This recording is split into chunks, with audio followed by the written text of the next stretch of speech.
Bonjour à tous, bienvenue dans cette nouvelle vidéo. Aujourd'hui, je vais vous présenter les coques officielles faites par Apple.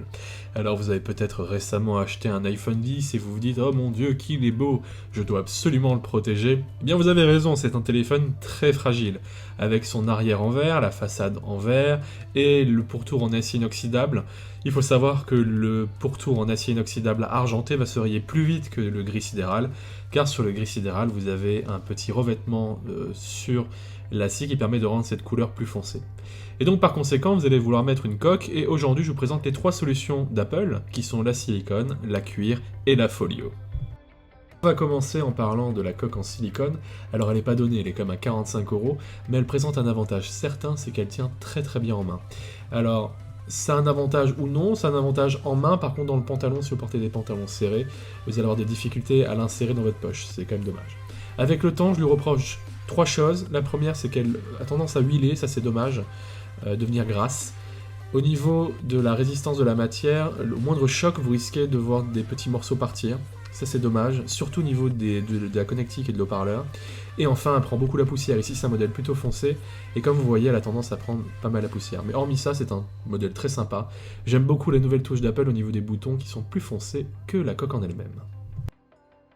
À présent, je vais vous parler des modèles en cuir. Il y en a deux cette année, la traditionnelle coque en cuir et la folio. Je vais commencer par vous parler de la coque en cuir traditionnelle. Alors elle existe depuis l'iPhone 5S, c'est la première fois qu'Apple en sortait, et elle était en cuir. Alors c'est un modèle qui a beaucoup évolué, notamment en qualité, et c'est pas plus mal car les premiers modèles étaient vraiment pas bons, notamment sur la durée de vie du cuir, qui avait tendance à se patiner de manière vraiment dégueulasse. Aujourd'hui, on a complètement une autre sensation avec par exemple des boutons en aluminium et un cuir extrêmement agréable au toucher. C'est vraiment l'une de mes coques préférées, tout simplement parce qu'elle donne un côté vraiment précieux à votre iPhone, beaucoup plus que le silicone. Elle est aussi très douce au toucher. Elle a tendance par contre à glisser du pantalon, donc si vous portez des poches larges, c'est peut-être pas le meilleur choix. Donc globalement, c'est quand même une très bonne coque que je conseille particulièrement, c'est ma préférée des trois. À présent, on va parler de la toute dernière, c'est la coque folio. C'est la première fois qu'Apple sort une coque style folio pour son iPhone.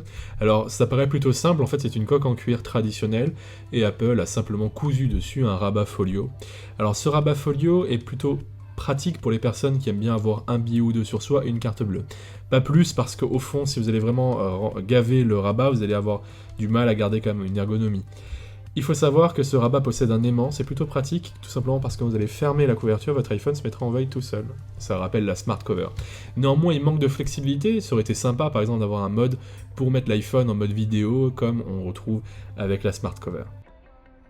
Au fond, c'est une coque plutôt sympathique, mais je lui reproche par exemple la flexibilité trop importante au niveau du rabat. En effet, l'aimant n'est pas assez puissant et le rabat ne tient pas du tout.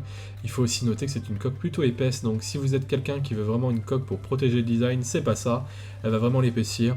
Si vous voulez une coque pour avoir un billet ou deux avec vous, une carte, c'est parfait. Et autre point noir, son prix 109 €, c'est quand même ultra cher. Elle est jolie, elle est bien finie, mais ça vaut pas 109 €. Allez, il est l'heure de faire un petit bilan au niveau de cette collection d'Apple qui a tous les budgets, 45, 59, 109. Au fond, celle qui me semble peut-être la plus équilibrée, c'est celle en cuir, classique à 59 €. Vous avez un cuir de qualité qui gâche pas trop le design du téléphone et qui garde son côté premium. La silicone, elle, fait un peu plus jouer, mais néanmoins, si vous aimez les couleurs flashy et sympas, c'est un bon modèle, et surtout si vous êtes maladroit, étant donné que la prise en main est clairement meilleure que les modèles en cuir qui ont tendance à glisser. Voilà, je vous remercie à tous de m'avoir suivi, n'hésitez pas à vous rendre sur ma chaîne pour d'autres vidéos, et je vous donne rendez-vous très vite pour de prochains tests.